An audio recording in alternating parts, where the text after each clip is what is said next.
देखो, अगर e commerce business को लेकर और लाइफ को लेकर सीरियस हो, अपना हार्ड अर्न मनी, अपना पैसा, मेहनत से कमाया हुआ पैसा इस इंडस्ट्री में लगाने वाले हो या लगा चुके हो, तो मैं आज का ये वीडियो आपके लिए एक लर्निंग वीडियो बनाने वाला हूँ।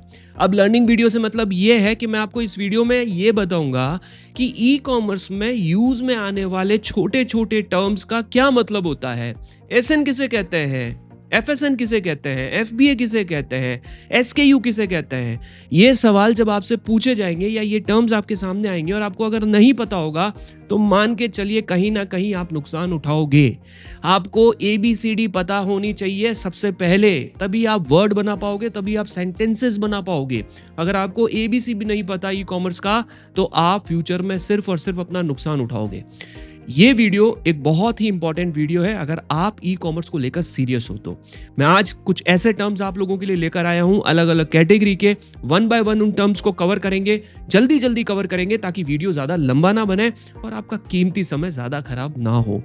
एक ही छोटी सी रिक्वेस्ट है, चैनल पे पहली बार हो तो तुरंत सब्सक्राइब कर लो और वीडियो को अभी से लाइक कर लो। तो सबसे पहला जो टर्म है that is SKU, stock keeping unit, यानी जो भी प्रोडक्ट आप मार्केट प्लेसेस पे लिस्ट करोगे, आपकी इन्वेंट्री को मैनेज करने के लिए आपको उसका एक कोड बनाना पड़ेगा और वो कोड आपके बहुत काम का है, क्योंकि उस कोड के जरिए ही आप जब भी आपको ऑर्डर आएगा उसका पता कर पाओगे इन्वेंट्री में वो प्रोडक्ट अवेलेबल है नहीं है। उसका प्रोडक्ट का ये कोड होता है जो आप खुद डिफाइन करते हो।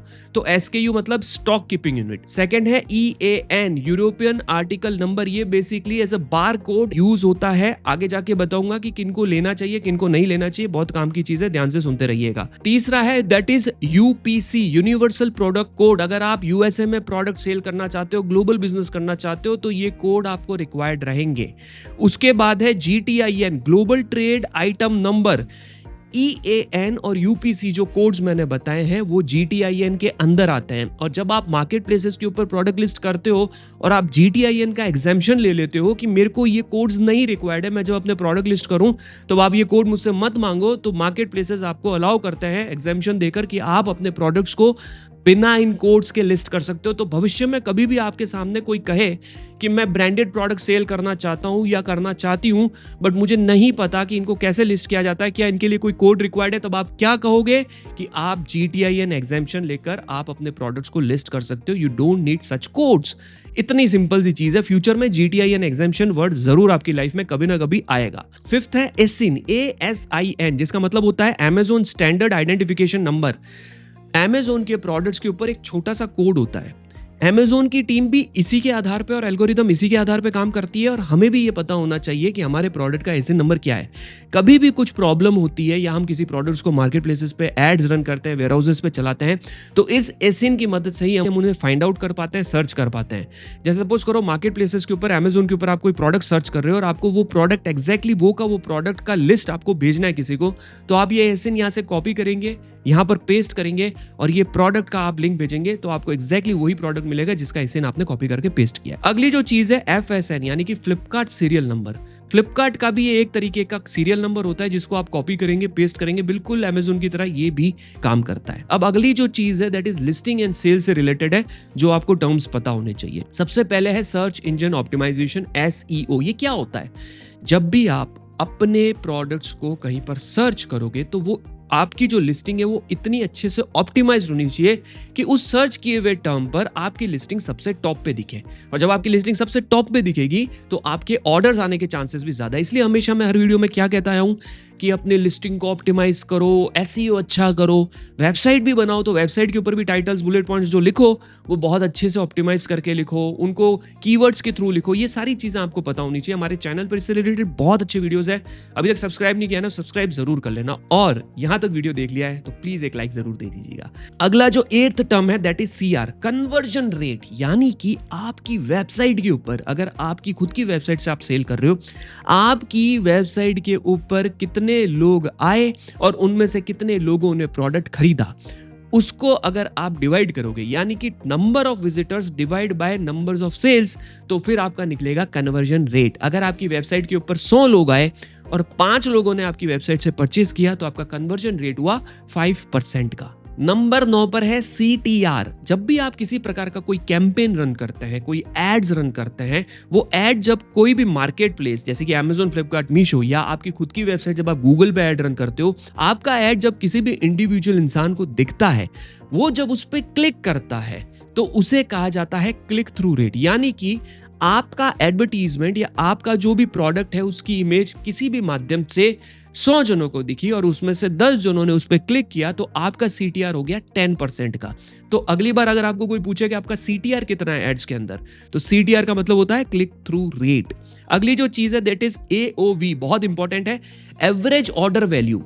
यानी कि आपको जितनी भी सेल्स आती है, कोई प्रोडक्ट आपका 500 रुपए का है, कोई 1000 रुपए का है, कोई 1500 रुपए का है, तो जब आप टोटल सेल्स निकालते हो उसको डिवाइड करते हो कि जितने, सपोज करो आपको 1 लाख रुपए की सेल्स आई और 1 लाख रुपए में आपको 100 ऑर्डर आए, तो यानी कि आपका एवरेज ऑर्डर वैल्यू हो गया 1000 का। यानी कि आप टोटल सेल में से 100 को डिवाइड करते हो तो आपका टोटल 1000 रुपए जो है पर ऑर्डर की कॉस्टिंग बैठ रही है, उसे कहते हैं एवरेज ऑर्डर वैल्यू। अगली जो चीज है पे पर क्लिक, ये टर्म यूज होता है एडवर्टीजमेंट के टाइम में। यानी कि जो भी गूगल, इंस्टाग्राम, ये जितने भी है ना, इस पे अगर आप इस तरीके के कैंपेन्स रन करते हो कि आपके प्रोडक्ट कितने लोगों ने देखे, अब देखने का कोई पैसा नहीं दे रहे हो आप, लेकिन अगर आपके एड्स पर, जो एड्स आपने गूगल पे या फेसबुक पे या इंस्टाग्राम पे या Amazon, फ्लिपकार्ट, मीशो पे आपने जो एड्स रन किए हैं, एड्स दिखाने का कोई मार्केट प्लेस या कोई आपको पेमेंट नहीं करनी, लेकिन अगर उस पर कोई क्लिक कर देता है तो उस क्लिक के ऊपर आपको पेमेंट करनी होती है, उसे कहा जाता है पे पर क्लिक। अगली जो चीज है that is ACOS, advertising cost of sales. यानी कि अगर आपने किसी एड में 100 रुपए लगाए और आपको 500 रुपए की सेल्स हुई, तो इसका मतलब आपका ACOS हुआ 20% का। तो ये ACOS है, ये हमेशा कम होना चाहिए, जितना कम होगा उतना ज्यादा आपका प्रॉफिट बनेगा। और उसके बाद जो अगली टर्म है दैट इज ROAS, इसका मतलब होता है रिटर्न ऑन एड स्पेंड्स। ये जितना ज्यादा होगा, यानी कि आपने 100 रुपए का एड रन किया और आपको 1000 रुपए की सेल आई, इसका मतलब आपका ROAS है वो 10% का है। अगर आपका ROAS ज्यादा है और आपका ACOS कम है, इसका मतलब आप ज्यादा अच्छा बिजनेस कर रहे हो। 14th जो पॉइंट है that is buy box. Buy box is basically जब आप Amazon के ऊपर अपने प्रोडक्ट को लिस्ट करते हो, तो लिस्ट करते ही आपके प्रोडक्ट के ऊपर ऐड टू कार्ट का बटन नहीं आता है। ठीक है, अगर आप एग्जांपल के लिए इस तरीके की लिस्टिंग देखोगे, यहां पर ऐड टू कार्ट का बटन नहीं है, ऐड टू कार्ट का बटन ऐसा दिखता है, इसको आने में टाइम लगता है। इसे कहते हैं Amazon के ऊपर बाय बॉक्स। फ्यूचर में कभी अगर आपको कोई ये टर्म बोले ना कि यार मेरे ऐड टू कार्ट नहीं आ रहा है, मेरी प्रोडक्ट लिस्ट कर दी Amazon पे लेकिन ऐड टू कार्ट तो दिख ही नहीं रहा है, यानी उस ऐड टू कार्ट का मतलब है कि उनको बाय बॉक्स नहीं मिला है अभी तक। अब अगली कैटेगरी है that is inventory and fulfilment. इसको भी हम फटाफट लेते हैं। सबसे पहला है FBA मतलब फुलफिल्ड बाय Amazon। जो प्रोडक्ट Amazon के वेयर हाउसेस से जाते हैं, डिस्पैच होते हैं, शिप होते हैं, उसे फुलफिल बाय Amazon कहते हैं FBA। जब भी वर्ड FBA आए, इसका मतलब है Amazon के वेयर हाउसेस से शिप होने वाले प्रोडक्ट। नेक्स्ट है FBF यानी कि फुलफिलमेंट बाय फ्लिपकार्ट। जो फ्लिपकार्ट के वेयर हाउसेस से जो प्रोडक्ट डिस्पैच होते हैं उसे FBF कहा जाता है। 17th है FBM फुलफिल्ड बाय मर्चेंट, यानी मर्चेंट के वेयर हाउस से आप एज अ सेलर अपने वेयर हाउस से जो प्रोडक्ट शिप करोगे उन्हें FBM कहा जाता है, वो FBM ऑर्डर्स कहलाए जाते हैं। अगली जो चीज है 3PL थर्ड पार्टी लॉजिस्टिक्स। आपको कभी ये टर्म सुनाई देना कि 3PL क्या होता है, यानी कि जैसे Amazon की है ATS, Amazon transportation services, Flipkart की है E-कार्ट, तो इसी तरीके से अगर ये दोनों सर्विसेज आपके पिन कोड पे अवेलेबल नहीं है तो आपको फिर ये कंपनीज 3PL देती है, जैसे कि डिलीवरी, ई-कॉम, एक्सप्रेस, जो भी थर्ड पार्टी कंपनीज है वो प्रोवाइड करती है, उसे कहा जाता है 3PL थर्ड पार्टी लॉजिस्टिक्स। अगला जो है SLA कि आप कस्टमर को एक तरीके से भरोसा दिला रहे हो कि ये प्रोडक्ट हम आपको 3 से 5 दिन में, 2 से 4 दिन में, 7 से 10 दिन में, जो भी आपने टाइम दे रखा है उसके अंदर अंदर प्रोडक्ट डिलीवर करेंगे। ये होता है SLA। ठीक है, अगली जो चीज होती है NDR मतलब ये रिपोर्ट जो है ये कुरियर कंपनीज आपको प्रोवाइड करती है कि जब वो अटेम्प्ट करने गए, आपका प्रोडक्ट डिलीवर करने गए, तो किसी कस्टमर ने प्रोडक्ट नहीं उठाया, उसका एड्रेस नहीं मिला, कस्टमर ने रिजेक्ट कर दिया, तो इस रिपोर्ट में वो सारे ऑर्डर्स आते हैं NDR रिपोर्ट में। अब अगला जो कैटेगरी है that is orders and returns. I hope आपको ये सब चीजें समझ में आ रही हो, आप इसको लिख कर रख लीजिएगा। मेरा यकीन मानिए आपको बहुत फ्यूचर में इससे हेल्प मिलने वाली है। ये वीडियोस आपको इतना इजीली मार्केट में नहीं मिलेंगे, यूट्यूब पे नहीं मिलेंगे। फटाफट बना रहे हैं और फटाफट आपको सिखाने की कोशिश कर रहे हैं। ऑर्डर्स एंड रिटर्न्स के अंदर सबसे पहला जो आता है दैट इज COD यानी कैश ऑन डिलीवरी। अच्छे से पता होगा इसका मतलब क्या होता है कि आपको जब कस्टमर ऑर्डर करेगा वो आपको पेमेंट तब करेगा जब उसे प्रोडक्ट मिलेगा।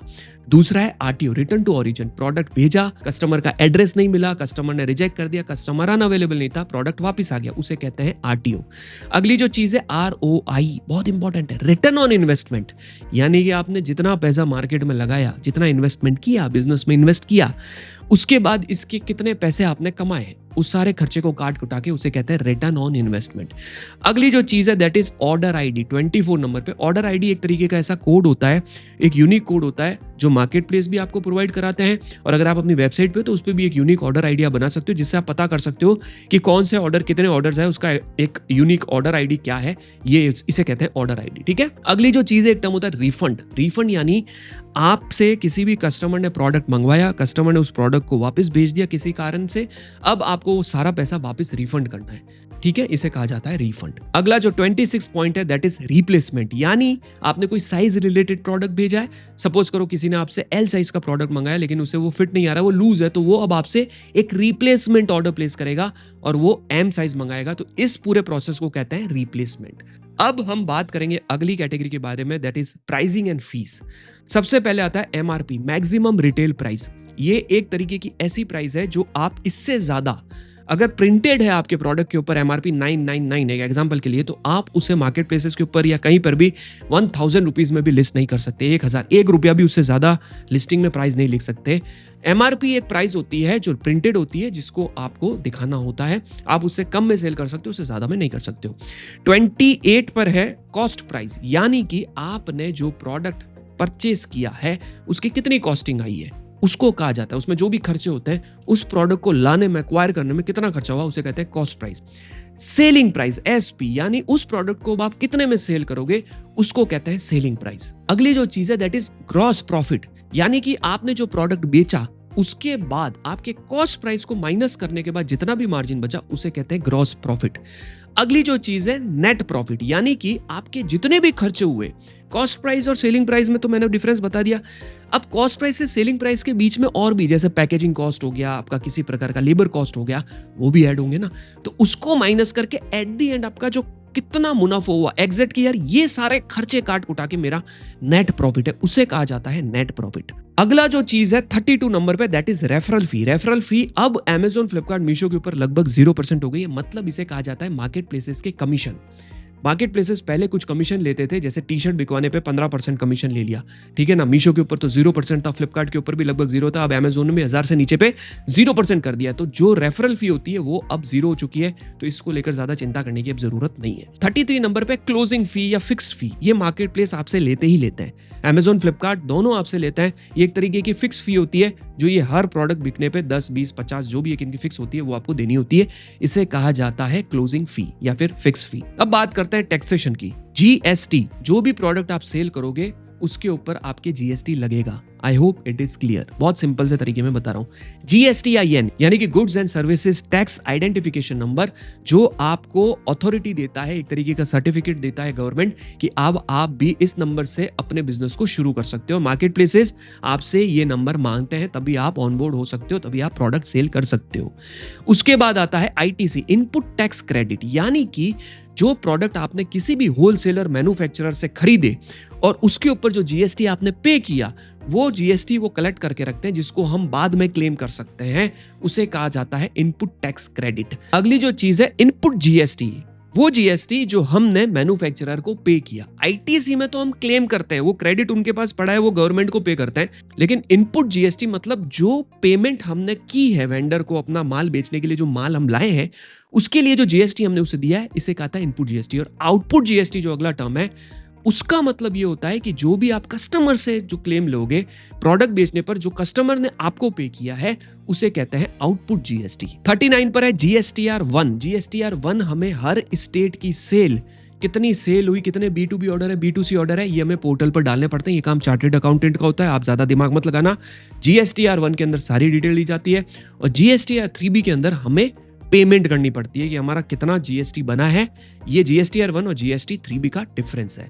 जीएसटीआर1 अलग हो गया एंड जीएसटीआर3B के अंदर आपको पेमेंट करनी पड़ती है अगर आपका कोई टैक्स बन रहा है तो। ये मैं आपको एक छोटा सा डिस्क्लेमर देना चाहता हूं, ये आप चाहे तो 3 महीने में एक बार वाला आप सिस्टम भी ले सकते हो या हर महीने बढ़ने वाला भी सिस्टम ले सकते हो। ज्यादातर सेलर 3 महीने वाला लेते हैं कि 3 महीने में एक बार आपको पूरे 3 महीने की सेल बना के भरनी है, तो साल में 4 बार आपको ये एफर्ट्स करने पड़ते हैं पूरे बिजनेस को रन करने में। 41 है TCS, tax collected at source, यानी कि जो कंपनीज है अमेजॉन, फ्लिपकार्ट, मीशो, ये आपसे एक तरीके का टैक्स कलेक्ट करती है और गवर्नमेंट को पे करती है, इसे कहा जाता है TCS। उसके बाद आता है HSN, ये एक ऐसा यूनिक कोड है जो कैटेगराइज करता है कि आप किस तरीके के प्रोडक्ट सेल करते हो, और ये आपके इनवॉइस के ऊपर दिखना चाहिए। जो भी प्रोडक्ट आप सेल करोगे बिलिंग में, उसके नीचे उसका HSN कोड दिखना चाहिए। टी शर्ट सेल करते हो तो उसका कोड अलग होगा, शूज सेल करते हो तो उसका कोड अलग होगा। ये एक आइडेंटिफिकेशन नंबर है, ये भी एक तरीके का जो आइडेंटिफाई करता है कि ये किस कैटेगरी में फॉल होता है। फिर आता है EWB, ई वे बिल, यानी कि एक राज्य से दूसरे राज्य में अब जब आप 50,000 रुपए से ज्यादा के प्रोडक्ट बेचते हो तो गवर्नमेंट को आपको बताना पड़ता है कि ये जो प्रोडक्ट है हमने एक राज्य से दूसरे राज्य में भेजा है।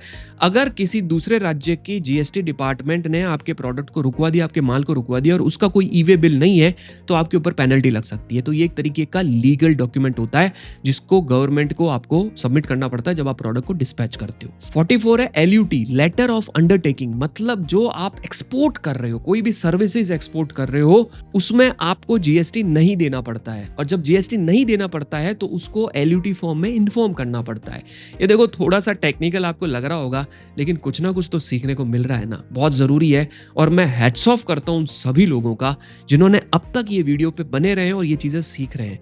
आप सच में लाइफ में कुछ ना कुछ करोगे, और जो छोड़ के चले गए हैं वो अभी कुछ ना कुछ रील या गाने वगैरह सुन रहे होंगे, but you are damn serious about this business. I am 100% sure कि आपका फ्यूचर 100% ब्राइट है। आप ये जो मेहनत कर रहे हो ना, ये आगे जाके आपके बहुत काम आने वाली है।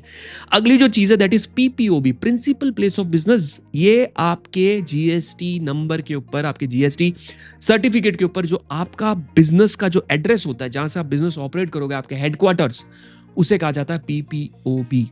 APOB, additional place of business, मतलब इस पर्टिकुलर एड्रेस के अलावा और कहां से आप बिजनेस ऑपरेट कर रहे हो वो एड्रेसेस यहां पर देने पड़ते हैं। 47 नंबर पे आता है VPOB, virtual place of business. Suppose आप किसी और राज्य में GST लेना चाहते हो, वहां से भी अपने बिजनेस को ऑपरेट करना चाहते हो, तो जरूरी नहीं है वहां पर आपको ऑफिस लेना है, लगाना है और कोई दुकान लेके मुहूर्त करनी है, शोरूम लगाना नहीं। कुछ कंपनीज आपको वर्चुअल प्लेस ऑफ बिजनेस के लिए GST नंबर के लिए एड्रेसेस प्रोवाइड करती है, वर्चुअल एड्रेस। ये एड्रेस आपका यूनिक एड्रेस होता है, बट आपका वहां पे कोई ऑफिस नहीं होता है। उसके लिए वो कंपनीज कुछ पेमेंट लेती है, महीने का रेंट लेती है, हजारों में नहीं होता है, बहुत लिमिटेड फी होती है, बट आपको उस स्टेट में वहां का GST मिल जाता है इस नंबर के थ्रू। 48 नंबर पे है IT, इनकम टैक्स। जो भी आपने सेल्स की है, प्रॉफिट बनाया है, उसके लिए आपको IT भरना पड़ता है, इनकम टैक्स भरना ही पड़ना पड़ेगा। और मैं चाहता हूं आप इनकम टैक्स भरो, इतना मेहनत करो, इतने बड़े बनो कि इनकम टैक्स भरो। ठीक है, इनकम टैक्स भरोगे तो फ्यूचर में बड़े बड़े लोन के लिए अप्लाई करोगे, 3 साल का ITR मांगेंगे, तब आप वो बैंक वालों को दोगे तो आपको लाखों करोड़ों का लोन मिल सकता है, जिससे आप बहुत बड़े बड़े बिजनेसेस खड़े कर सकते हो। तो इतने काबिल बनो कि हमें ITR भरना पड़े। अगली जो चीज है दैट इज टर्नओवर, यानी कि जितनी भी आपकी सेल्स हुई है, बिजनेस बना है, उसको कहते हैं turnover. And last but not the list, inventory. Inventory किसे कहते हैं? जो प्रोडक्ट आप ई-कॉमर्स बिजनेस करने के लिए, अपने बिजनेस करने के लिए लाकर रखते हैं, जो गुड्स है, जो सामान है आपका जिसको बेचोगे, उसे कहा जाता है इन्वेंट्री। सो आई होप ये जो 50 टर्म मैंने आपको इतने फटाफट बताए हैं, नहीं समझ में आए तो फटाफट से वापस देख लो, भले स्पीड थोड़ी सी बढ़ा लो, लेकिन ये टर्म्स आपके बहुत काम आने वाले हैं। आई होप इससे आप अपनी लाइफ में बहुत तरक्की करो। ई कॉमर्स बिजनेस सीखना चाहते हो, पहले फ्री में सीखो, ये पूरी प्लेलिस्ट है। पेड मेथड में जाना चाहते हो, 1 टाइम फी के साथ, कमेंट में मैंने लिंक पिन कर दिया, एक बार चेकआउट कर लो, पसंद आए तो लीजिएगा, नहीं तो यूट्यूब पे फ्री में वीडियो से सीखिए। थैंक यू सो मच इस वीडियो को पूरा देखने के लिए। मिलते हैं अगले वीडियो में, तब तक के लिए टेक केयर।